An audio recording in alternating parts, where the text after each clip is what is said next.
Yellowstone National Park is not only home to a wide array of wildlife, but also bubbling hot springs, towering mountains, and crystal-clear lakes. It boasts of over 500 geysers, with the famous Old Faithful geyser shooting a plume of steam and hot water high up to the sky. The park also boasts of over 200 hiking trails that usually burst with color as wildflowers bloom in the spring, creating a stunning display of natural beauty.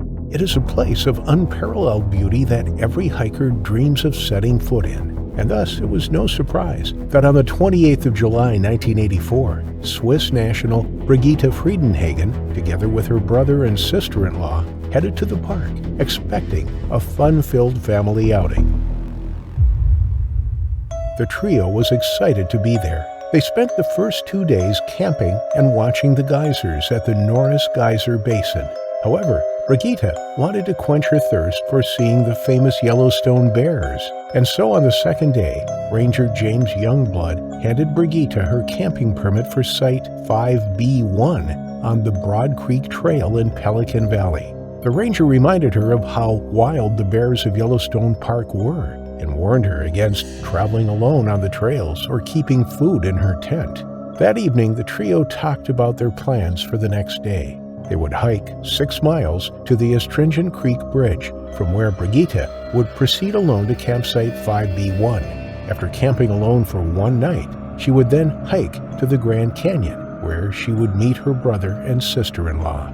The morning came, and the trio, sticking to their plan, made their way to Astringent Creek Bridge.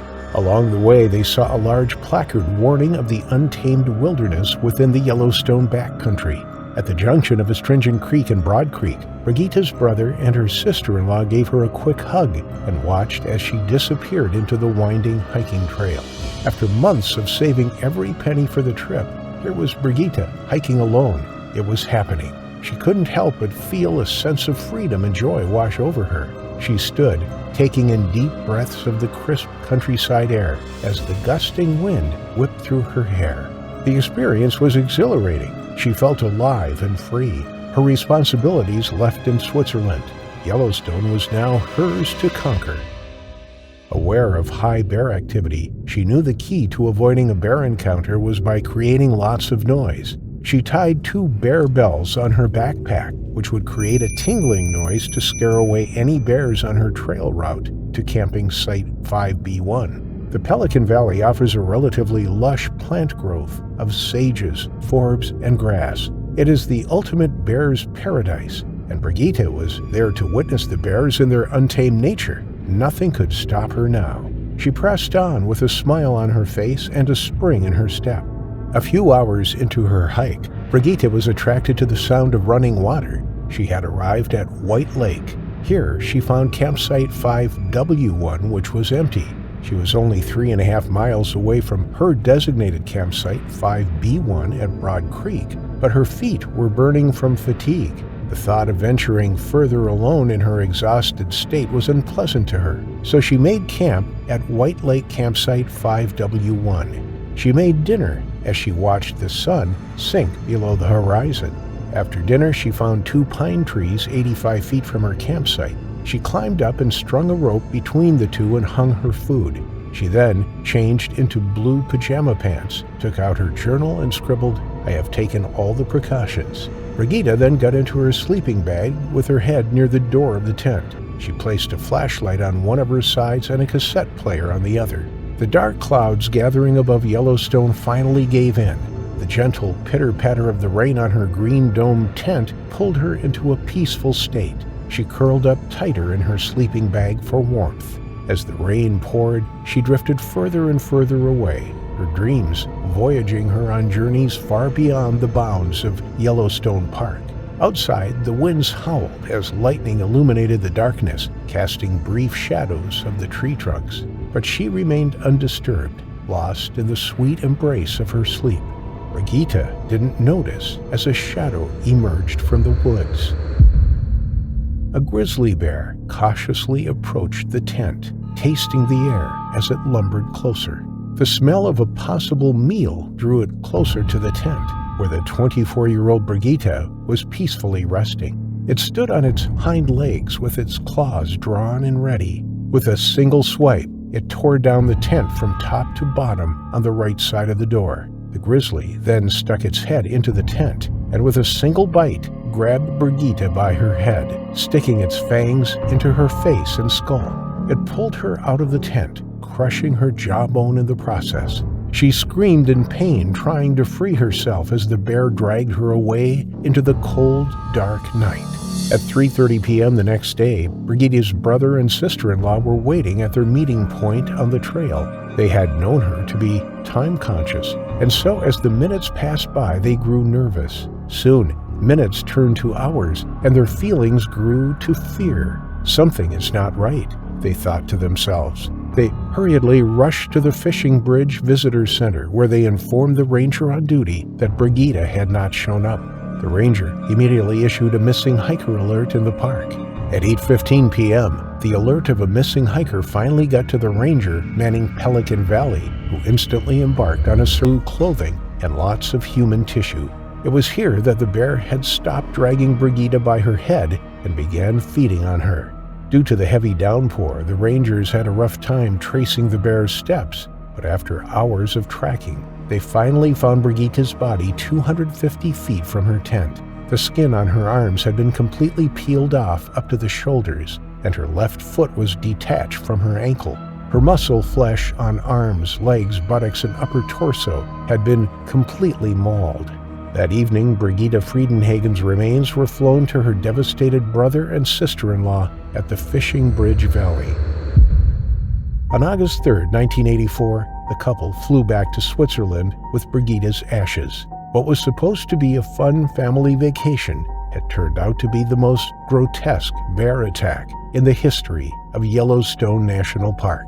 To this day, the ferocious killer bear that ended the 24-year-old's life has never been caught and is still lurking around campsites in Yellowstone, waiting to bring more unsuspecting campers to their gruesome final affliction. Our story today takes place in Yellowstone National Park, but we will go back in time to the year 1912, where the way of life in the park was starkly different to that of today's life. With constant fluctuations in the wildlife population, 40% of the lakes in the park were barren of fish, creating widespread problems for the people in the area, but also for the wildlife, which began to starve. Eventually, something had to be done, as the people became desperate, and so there was a 2-story fish hatchery built in 1912, which helped to replenish the area again. In turn, this increased the local population of bears, as they were now able to find food more readily available. As a result, many populations had a sudden increase, namely the grizzly bear numbers, which was not too much of a problem, as there weren't too many people in the area, and encounters were still very unlikely.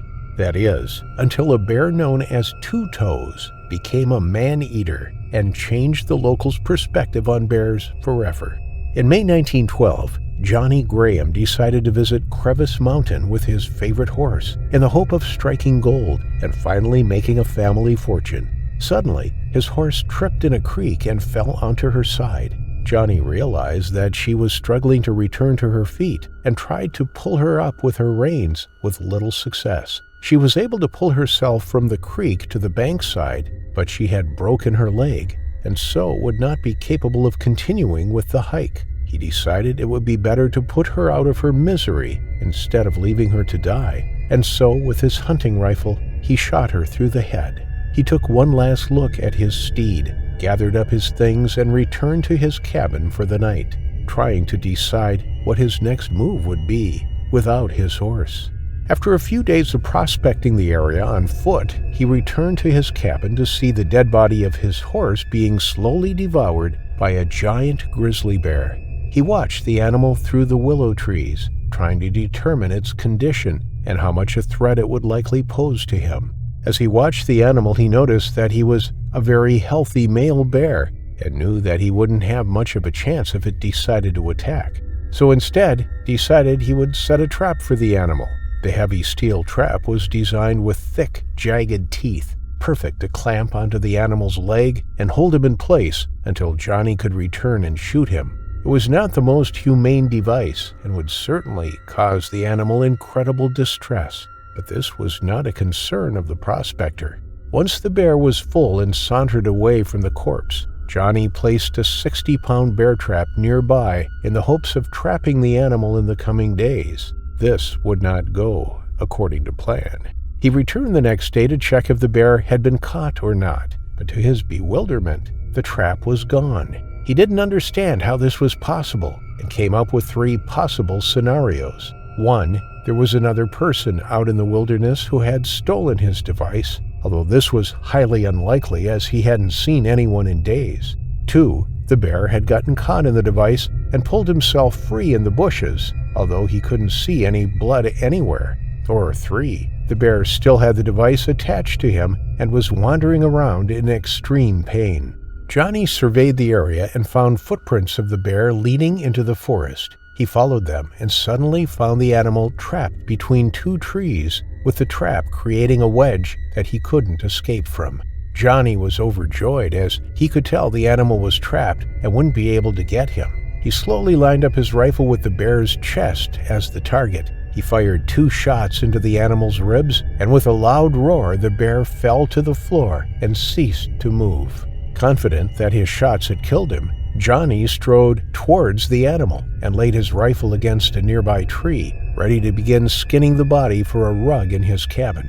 As he stood in front of the body, the bear suddenly sprang to life and pounced at the man, and before he could even process what was happening, the bear was ripping him to pieces. Through its agony, the animal had one last bout of adrenaline and decided to use it against his killer in a final act of revenge. He pulled his leg through the trap, ripping off 3 of his toes in the process, but he didn't care. Once free from the trap, he started tearing into Johnny's abdomen and forced him into the ground as he screamed for help, cursing his decision to leave the rifle behind. The bear soon decided to flee after his mauling, leaving Johnny bleeding out but alive. He knew he had to quickly move and find immediate help, or else he would die from his injuries, or worse, the bear would return to finish the job. After some time, a fellow miner happened upon him whilst on a trail and ran to find help. A group of miners and lumberjacks quickly arrived in the park and tried to hunt down the animal, but to no avail. They were unable to follow the 2-toed bear after he crossed a fast river, and knew the bear would almost certainly attack any human being it came across after its run-in with Johnny. Instead of crossing the river and finishing off the bear, they decided to return to Johnny and take him to get medical help. But when they returned, he had already died of his injuries. Johnny Graham may have been the first victim of this bear, but he would not be the last. A year later, a 61-year-old woodsman named Pat Welsh was sleeping in the area when he was suddenly awoken by scuffling sounds within his camp. He had been camping for decades and knew exactly what would be making those sounds: a bear. He realized that he was being ransacked by the animal as it raided his supplies and devoured the ham and bacon that he found within the camp. Quickly, Pat grabbed cooking utensils, pots, pans, anything he could make noise with, and began to crash them together in the hopes of scaring the animal away.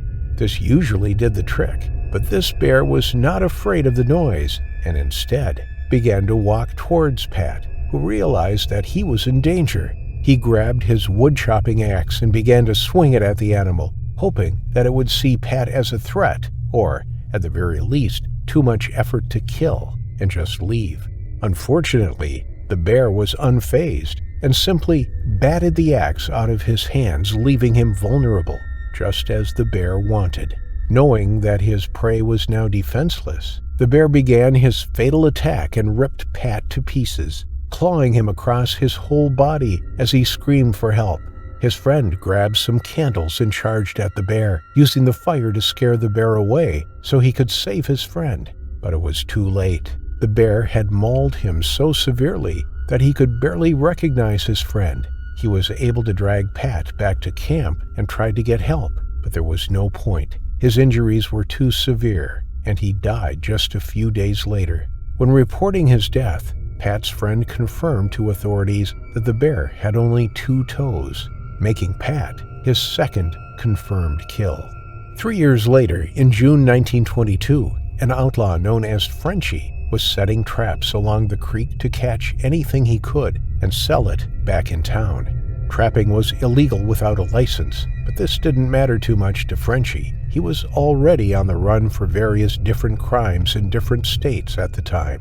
One day he realized that his trap line had caught something big, but he had to return home in order to kill it. He saw the animal from afar, a giant grizzly bear struggling in the creek. Frenchie ran back to his cabin and grabbed his hunting rifle. He returned at nightfall, but he couldn't see the bear. Somehow, he had escaped from the man's trap and was now roaming loose. His location was not a mystery for long, as he was swiftly attacked by the same bear that he had trapped. But this time, he would not win. Frenchie's rifle was found nearby a few days later as his wife sent out for help in finding her husband. His body was never found, but from his rifle, his death was assumed to be brutal. It is thought that the bear was able to swat the rifle from the man's hands as he pulled the trigger, allowing the bear to overpower him easily and finish the job. They believed this due to his rifle being bent, as if something heavy had struck it.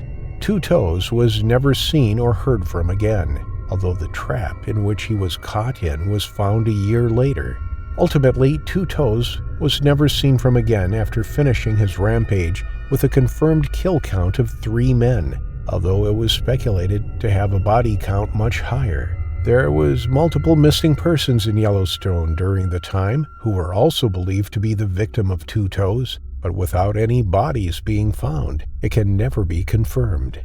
In the years that followed, the legend of the deadly Two Toes continued to haunt the local prospectors and trappers. Every brave soul who dared step into the wilderness couldn't help but feel a shiver down their spine, frightened with the anticipation that they might soon come face to face with the murderous bear and meet their terrifying final affliction. Buttermilk Trail lies to the west of Yellowstone National Park. It is popular with hikers and trail runners alike. It's a relatively easy route that takes visitors on a 3-mile open track through pine woodland, typical of the surrounding countryside. There isn't anything remarkable about the trail, but there is a chance of spotting some of the wildlife that inhabits the greater Yellowstone ecosystem. Normally, it's a location that is free from bears. Outdoor enthusiasts can enjoy the area in relative safety, but recently, bears had been spotted in the area. Wildlife officials knew that this posed a significant threat to visitors, and so they posted warnings of bear activity in the news and on their website. They warned visitors and hikers that brown bears were moving into new areas of wilderness in mid-July 2023. Over the recent months, bears were traveling into the new territory as their numbers continued to climb, and they sought out more ground. For regular visitors to the newly occupied areas, this came as a surprise, and they had never had the risk of running into a bear before. Less than a week after these warnings were publicized, on Saturday, July 22, 2023, tragedy struck. What began as an enjoyable hike in the beautiful surrounding countryside for ultramarathon runner Amy Adamson quickly turned into a scene of terror. Nobody knows for sure what happened to the 48-year-old in Montana's Gallatin National Forest, just west of Yellowstone National Park, but wildlife officials and bear experts have pieced together the most likely scenario. Amy was an incredibly adventurous woman. Although she studied for her bachelor's in English education at Emporia State University in Kansas and went on to teach English, she was always yearning for adventure. Her enthusiasm as a teacher rubbed off on the children, but her true passion was the great outdoors. She urged anyone she met to travel near and far to discover new places and explore the wonders of the world in which we live. Amy had an insatiable wanderlust and had hiked 2,000 miles of the American Discovery Trail. She had set this as a goal for herself, and she achieved it, much to the pride of her family. She had run marathons and ultramarathons. She never rested. She never sat still for too long. In fact, the previous year she had completed the Dead Horse Ultra in Utah, set over a 50-kilometer course, encompassing Arches National Park and desert scenery. This ultramarathon was one of 3 ultramarathons Amy had completed over the past few years. Sadly, it was her drive and her love for the great outdoors that ultimately led to her premature death. She was a regular hiker and runner in the greater Yellowstone ecosystem. On that fateful day, as she was walking along the Buttermilk Trail, 8 miles west of West Yellowstone, Amy came face to face with a female grizzly bear. She had not seen any signs of the enormous animal. She had not heard it amongst the undergrowth. Instead, she had been enjoying the outdoors when she rounded a corner in the path. There, standing just yards from her, was the female and her cubs. Amy instantly froze. Due to the immense power of brown bears, even a warning attack or a defensive one can have devastating consequences. One swipe of its paw, one bite from its incredible jaws, can kill a man, even if that isn't the bear's intention. Predatory attacks are much less common. Amy knew she had caught the bear off guard and by surprise. This was a bad situation to be in. She knew that she should never get between a mother bear and her cubs, and yet here she was, with a female and her 2 cubs sniffing the ground just moments away. She knew an attack was imminent, just seconds away. Amy was as fit and as strong as they came, but even she was no match for a 300-pound, 135-kilogram grizzly bear. The female lifted her head and stared directly at Amy. Then she charged. There was no bluff or mock charge. In seconds, the sow had covered the distance between them and immediately lunged at Amy. It went directly for her head and neck, an instinctive attack that quickly neutralizes the potential threat. Amy fell to the ground. She felt the full weight of the bear on top of her, the stench filling her nostrils, the sound of it growling and groaning filling her ears as it mauled her. The bear's sharp canine teeth bit down on Amy's skull with a bite force of 1,160 psi, almost 10 times that of a human. It readjusted its grip and closed its jaws around Amy's neck. She didn't stand a chance. Tearing through skin and arteries, Amy likely died within minutes of the attack. It probably would have been rapid and brutal, a ferocious and powerful attack that was unsurvivable. Amy's body lay limp and lifeless on the soft, cold ground, surrounded by the wilderness that had drawn her to the area time and time again. The family of bears walked away. The threat had been neutralized. Later that morning, a fellow hiker ambled along the Buttermilk Trail. They stopped in their tracks and froze, just as Amy had done only an hour or 2 before. But this time, they didn't come face to face with a bear. Instead, they came across Amy's terribly mauled body and called in the emergency services. It must have been a shock to find her like that, an image that will likely stay with them forever. Anyone who was venturing into the woods that day could have been the victim of the attack. Amy had simply been in the wrong place at the wrong time. When officials were called to the scene, they inspected the surroundings carefully. It was clear that Amy had died from wounds inflicted by an animal. Amy was lying on soft ground. The grass on the verge was pushed flat. Footprints surrounded Amy's body. They were large, not those of a dog, coyote, or wolf. They were those of a grizzly. The indentations of its large paw pads, 5 digits and sharp claws. Then there were more, smaller paw prints, those of 1 or 2 cubs. This had been a defensive attack. Amy likely unintentionally surprised the mother, who reacted in a protective way towards her cubs. Although no one witnessed Amy's death, her injuries and the surrounding evidence were reminiscent of a bear attack, and without doubt, to authorities. Her family took some solace in knowing that Amy died doing what she loved. She died surrounded by nature in one of her favorite places in the world. It was an incredibly sad incident that left many shocked. Amy had the rest of her life to live, and she died alone on the trail that day. Wildlife officials closed the trail and those in the surrounding area immediately after the incident. They searched for the bear responsible, but with each passing day, the likelihood of finding the sow became less and less. Bears that have come into contact with humans, whether they have attacked them or not, are usually either relocated or killed. Although this bear attack was a tragedy, it's still incredibly unlikely for someone to be attacked by a bear. This particular attack happened just outside Yellowstone National Park, near the gateway community of West Yellowstone that borders the park. But within Yellowstone itself, 44 people have been injured by grizzly bears since 1979. In that time, more than 118 million people have visited Yellowstone, which makes the likelihood of an attack 1 in 2.7 million visits. In 1975, there were just 136 grizzlies, and now there are estimated to be just over 1,000 in Yellowstone alone and 2,000 in the state of Montana. The conservation efforts of this iconic species are clearly working well, but with a thriving population of grizzly bears, people need to be more bear aware. The National Park Services urges people to take bear spray with them whenever they venture out into bear country and to know how to use it. Another popular item hikers use is wearing a cowbell. Cowbells can be heard for hundreds of meters away. Wearing a cowbell alerts bears of your presence well in advance in order to avoid startling the bear and being attacked. Surprisingly enough, cowbells have been said to be one of the most effective bear repellents in the world. There are many cases of people being attacked while carrying bear spray or a gun, but it's hard to find even one reported attack on someone with a cowbell.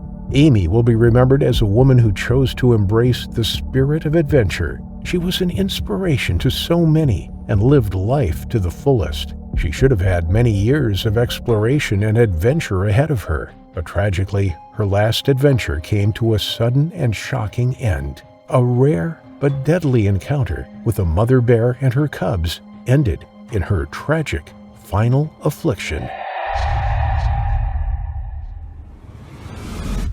When walking out in the wilderness, it's always important to be aware of your surroundings and of any potential dangers that might occur.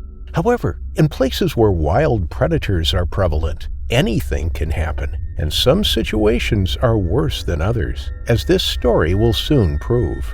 Yellowstone National Park is one of the most iconic nature reserves in the world. Established on March 1, 1872, Yellowstone is actually considered to be the first national park in the entire world. Covering an expansive 2.2 million acres, the park is known for its wildlife and its many geothermal features, especially the Old Faithful geyser. It was established by Ferdinand Hayden, who wanted to create a natural and wild place that people from all over the world could venture to and enjoy the beauty of the natural world. Over 100 years later, and the park is still thriving, allowing people to observe wildlife in an intact ecosystem, explore geothermal areas that contain about half the world's active geysers, and view geologic wonders like the Grand Canyon of the Yellowstone River. The park is home to about 67 mammals, 300 species of birds, 5 amphibians, 6 reptiles, and 16 fish species. With so much nature to see, it's no wonder why people from all over the world love to travel to the park. However, one of the park's main attractions is its bears. Whilst there are only actually 2 species of bear in the park, grizzlies and black bears, there are over 1,063 of the animals roaming the park's land. Of the 2 species, grizzlies are the largest, holding more weight and muscle mass than their black counterparts. Due to their immense size and dangerous nature, visitors to the park are warned to stay as far away from the bears as they possibly can. But the most important rule for visitors to the park is to keep all food away from the bears. This is because these animals are attracted to the smell of food and will attack if it means they are able to get a meal.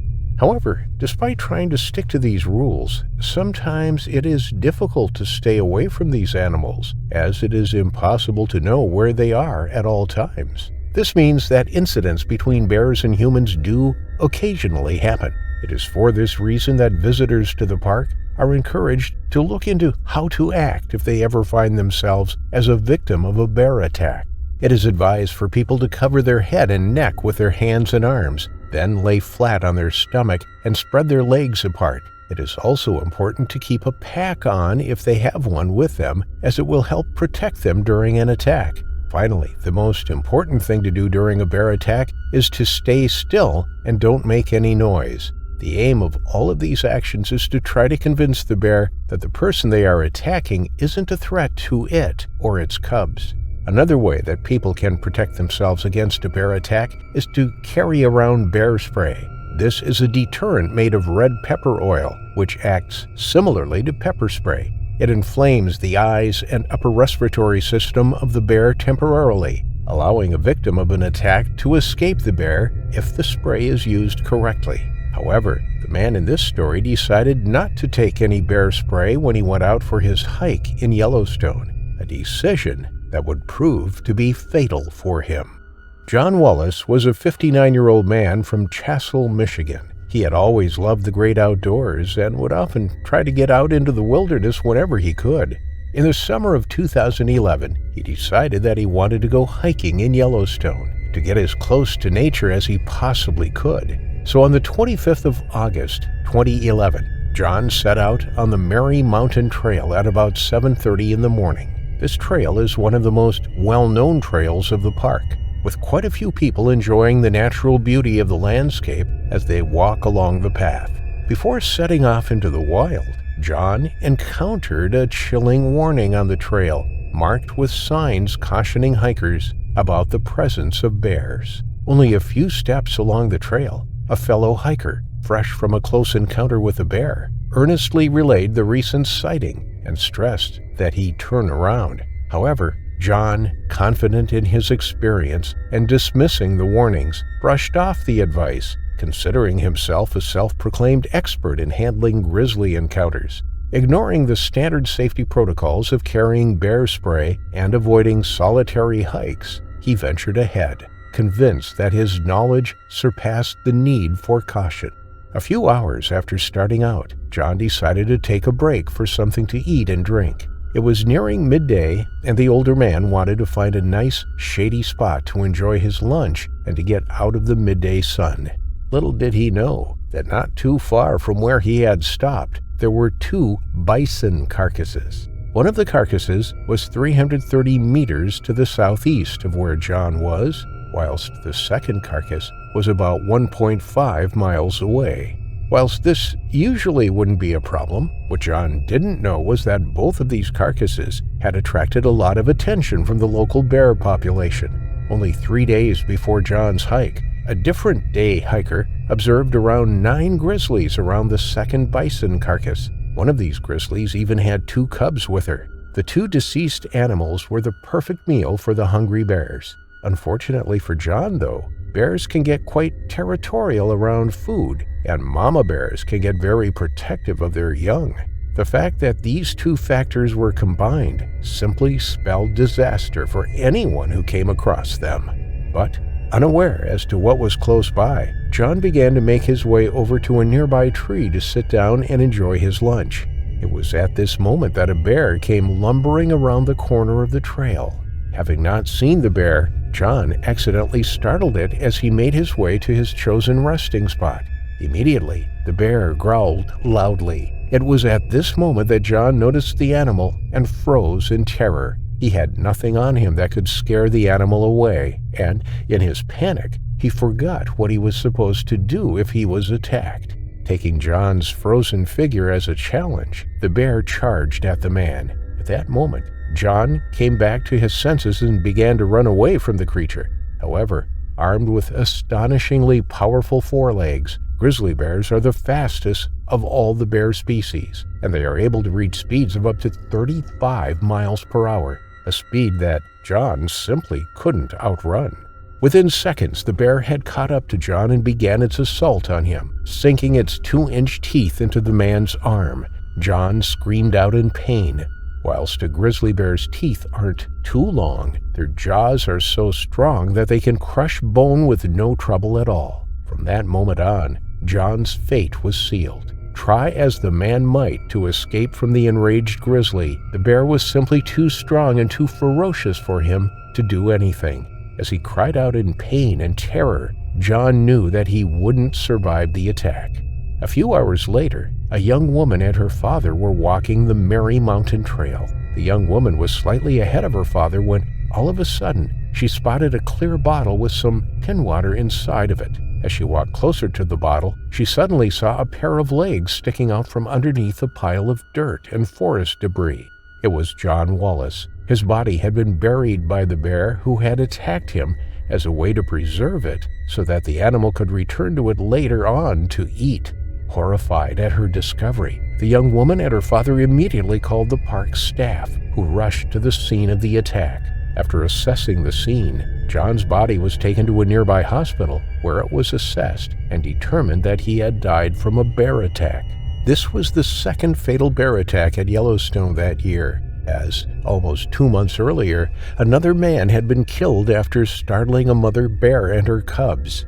Wanting to ensure the safety of future visitors to the park, investigators decided to begin DNA testing bears. By doing this, they would be able to find the one who had killed John and euthanize it to keep other visitors safe. In late September, a female grizzly connected with both John's and the other hiker's attack was captured along with her cubs. The cubs were placed in the Grizzly and Wolf Discovery Center in West Yellowstone, Montana, where they would be looked after until they could be released back into the wild.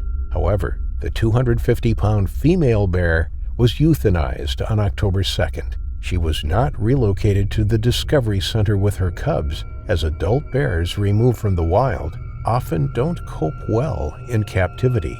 Whilst this might seem like an extreme measure, the female bear had already attacked and killed 2 people. This clearly showed that she was not scared of humans, which could have led to more attacks in the future. Even though she might not have gotten to live, her cubs were eventually released back into the wild, meaning that her legacy still lived on. John Wallace's body was returned to his family, who held a proper funeral for him. And whilst he is missed by those who loved him, they still keep his memory alive through a passion for nature, just like he had before meeting his terrifying final affliction. Lance Crosby had worked and lived in Yellowstone National Park for 5 seasons. His job was with MedCorps, which is a company that operates 3 emergency care clinics in the park. They provide medical assistance to visitors and staff within the park. The facilities include the ability to provide stabilization of major trauma or other life-threatening injuries prior to being diverted to advanced care facilities elsewhere. Working in such an environment was exciting, and you never knew what you'd be dealing with each day. Lance had worked as a seasonal employee at the Lake Medical Clinic during the summer months. As well as being medically trained, he had a keen interest in bears, and during his downtime at work, he enjoyed hiking and exploring the wilderness Yellowstone had on offer.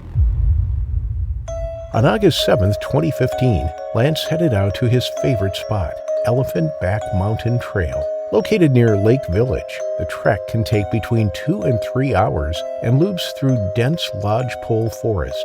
As it climbs to a peak, it offers spectacular views of Yellowstone Lake, something 63-year-old Lance always enjoyed. But on that fateful day, Lance broke some of the park's cardinal rules. He was hiking alone, and he didn't carry any bear spray with him.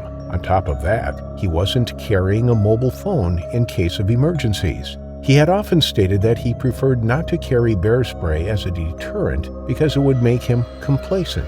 Instead, he always remained vigilant, relying on his senses and knowledge of the area to protect himself against surprise bear encounters. Unfortunately, this tactic didn't work for him, and it is uncertain whether carrying bear spray during his final hike would have helped anyway, because his encounter turned out to be a rare and unusual attack.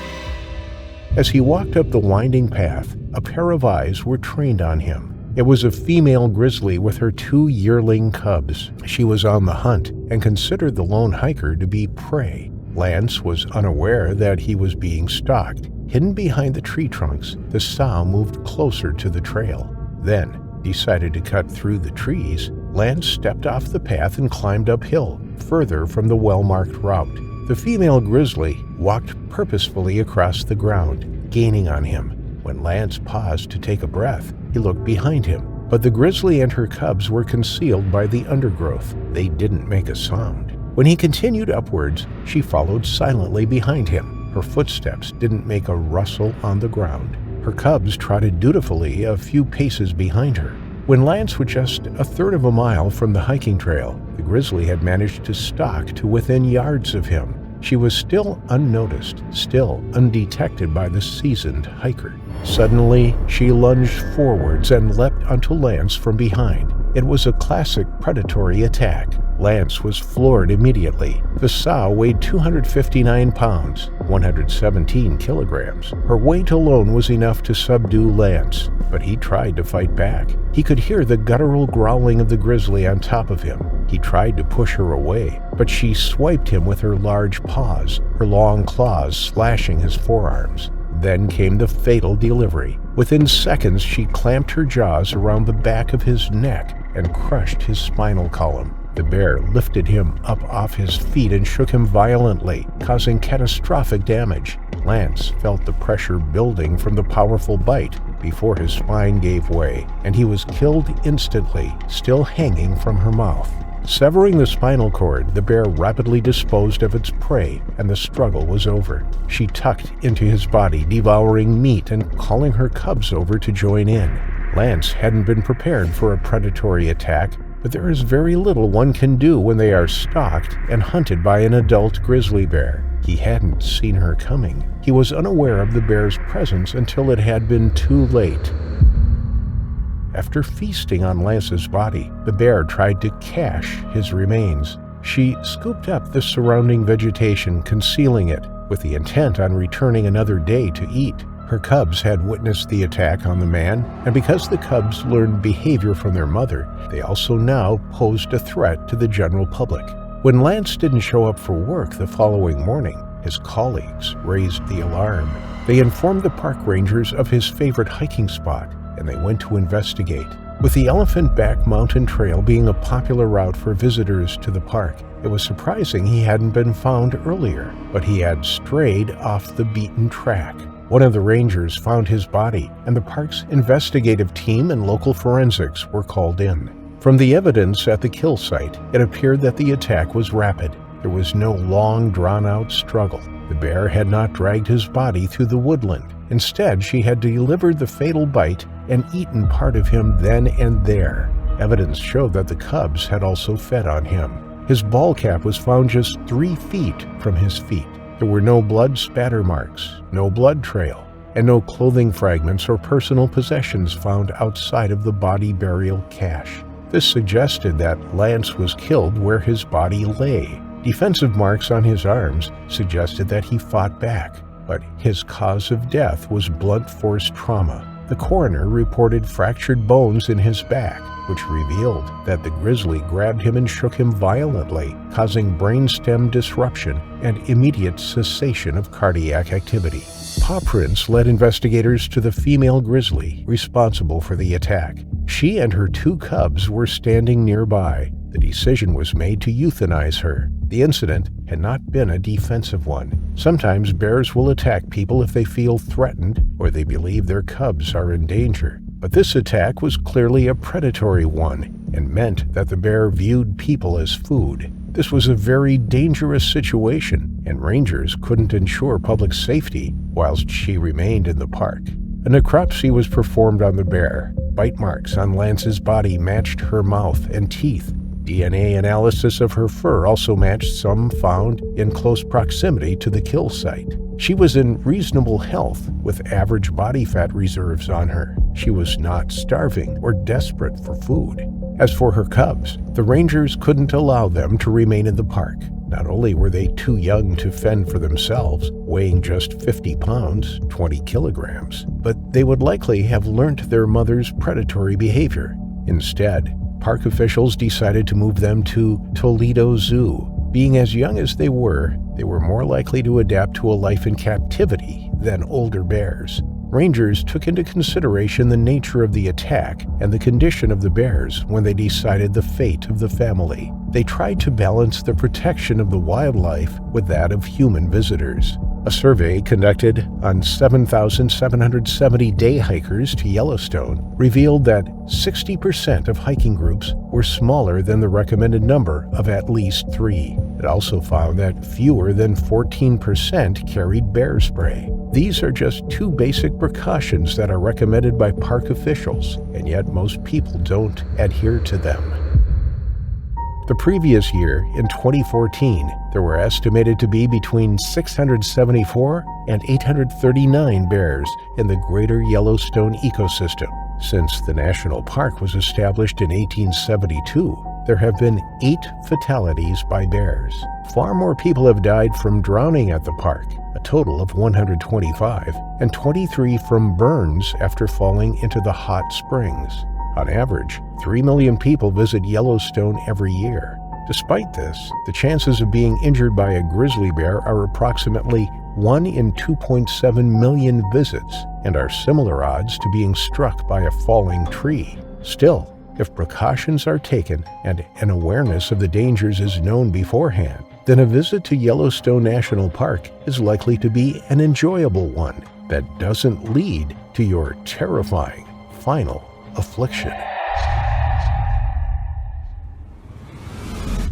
It was September 14th, 2018. Corey Chuban traveled from his home in Florida to the Teton Wilderness. This is a vast and rugged expanse of protected land located in the state of Wyoming, United States. It is situated within the greater Yellowstone ecosystem and is part of the Bridger-Teton National Forest, covering an area of approximately 585,000 acres. It is one of the largest wilderness areas in the United States. Corey's chosen adventure was to go bull hunting for elk. The thrill of the hunt was enticing, tracking the animal, finding it, and then silently closing in for the perfect shot. Corey opted to hire a guide for his hunt with a company called Martin Outfitters. Hunting guide Mark Uptain was the best around. He knew the Teton Wilderness, and he knew the prime locations to bag a bull elk. Often trekking in on horseback, Martin Outfitters proposed to get the hunter out into the wild areas where the big game roam. The 2 men set off towards Terrace Mountain. The scenery was beautiful, breathtaking vistas all along the route. Hikers who follow the trails travel through meadows, aspen groves, and over boulders. The region offers some of the best flora and fauna around. There are plenty of warnings regarding bears in the area, and hikers are advised to carry bear spray with them. But Corey and Mark weren't planning on bumping into any bears. They were out looking for elk. Even so, they knew to always expect the unexpected and carried firearms and spray for protection, just in case. They had been tracking an elk for some time when they finally came across the animal. It stood proud and tall, its fur glistening in the afternoon sun. The 2 men crept closer. Mark held back, allowing his client to step forwards and take the shot. Corey raised his loaded bow. He exhaled as he released the bowstring. The arrow flew through the air. It struck the elk. It was a good shot. The elk was mortally wounded, but managed to dart off into the undergrowth in a last-ditch effort to escape its death. Mark and Corey followed it, but they lost the blood trail, and light was fading. They decided to head back to camp and pick up where they left off tomorrow. It was a shame that they couldn't complete the hunt, and not knowing where the animal had vanished to was frustrating. At first light, the pair set off once more. They returned to the site of the hunt and followed the trail left by the elk. It wasn't long before they found the dead animal, lying on its side on the ground. It had been untouched by predators. The carcass was pristine. The elk hadn't made it far from where Corey had shot it. The 2 men knelt down beside it, admiring its beauty, admiring the shot. They began to field dress it, removing its limbs, gutting it, and quartering it to make carrying the weight easier to handle. Mark began to cut off the elk's head, but they never finished field dressing it. The smell of fresh blood, the smell of the kill had traveled through the air. The 2 men were not alone. Out of nowhere, 2 bears rushed from the undergrowth, barreling downhill towards the 2 hunters. They were first seen in an all-out charge. No warning. No mock charge. The two grizzly bears had ambushed them from the high ground. The attack took the two hunters by surprise. They had been caught completely off guard. All they could do was yell at the bears in an attempt to scare them off, but it didn't work, and one bear leapt onto Mark. He let out a cry as he was pushed into the soil. He had bear spray in his hip holster, but hadn't had time to pull it out. The weight of the bear crushed him. It bit into his face and slashed his torso with its long, sharp claws. The other bear stood watching from a few feet away. It didn't join in the attack. It didn't lunge at Corey. Instead, it shifted uneasily on its feet. Corey knew he had to act fast. He ran to their packs, which were a few yards away. Inside Mark's was a pistol, a Glock. He pulled it out and pointed it at the bear, but he couldn't get the pistol to fire. He fumbled with the mechanism, but something was wrong. It wasn't his gun. He wasn't familiar with it. Why wasn't it firing? All the while, Mark was being bitten and sliced. He was being shaken and pummeled into the ground. He was trying to fight back, pushing the bear's dripping jowls away from his face, but the bear was strong and powerful. As Corey stepped closer, pointing the gun at the bear, he repeatedly pulled the trigger, but nothing happened. Then his heart leapt. The bear stopped its attack and looked up at him. In an instant, it lunged at Corey. It swiped at his feet and sent him crashing to the ground. Corey knew this was bad news. He tried to protect his head and the back of his neck. He tried to curl up into a ball and protect his body, but the bear was ferocious in its attack. It didn't let up. It swiped powerfully with its paws, slicing into Corey's flesh, cutting his skin and tearing his muscle. He could feel the pressure of each bite, the searing sensation of each slash of the claws, but adrenaline kept the pain at bay. Eventually, after a frenzied attack, Corey managed to wriggle free, and the bear turned its attention back to Mark. In the couple of seconds between the bear mauling Corey and turning back to Mark, Corey threw the gun to Mark and fled the scene, but the gun landed out of Mark's reach. Corey needed to get help. He needed to find a phone. He knew Mark wouldn't hold out much longer. He ran up the hill back to the horses. It was a grueling 400-yard sprint uphill to reach them. He glanced back over his shoulder to see Mark on his feet, trying to fight off the enormous brown bear. Corey had severe lacerations and puncture wounds to his legs, chest, and arms, but he managed to climb onto one of the horses and ride to the top of a high ridge. Once there, he was able to get a phone signal and call for help.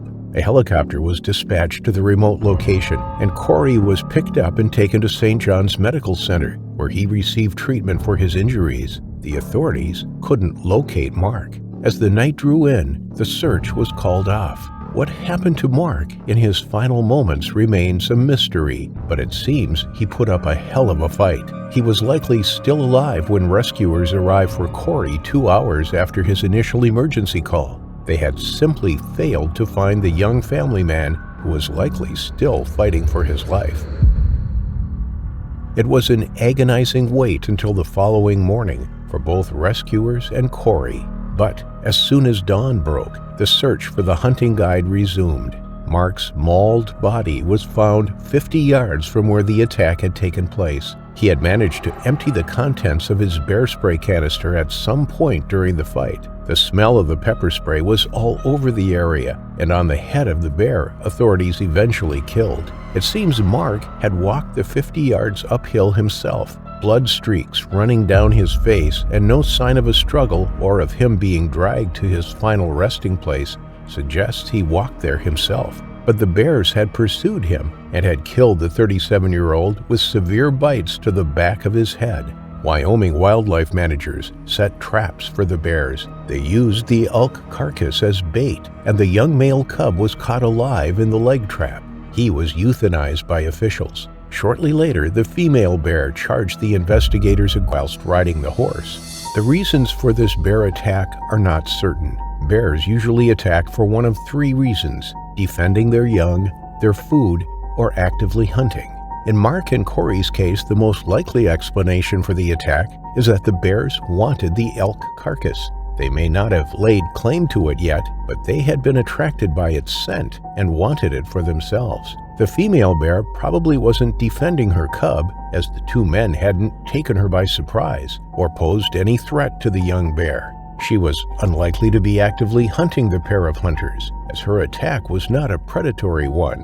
Whatever the reason, Mark lost his life tragically young and left behind his wife and their 5 children. He was a loving family man and a well-liked member of the community who tragically met his terrifying final affliction.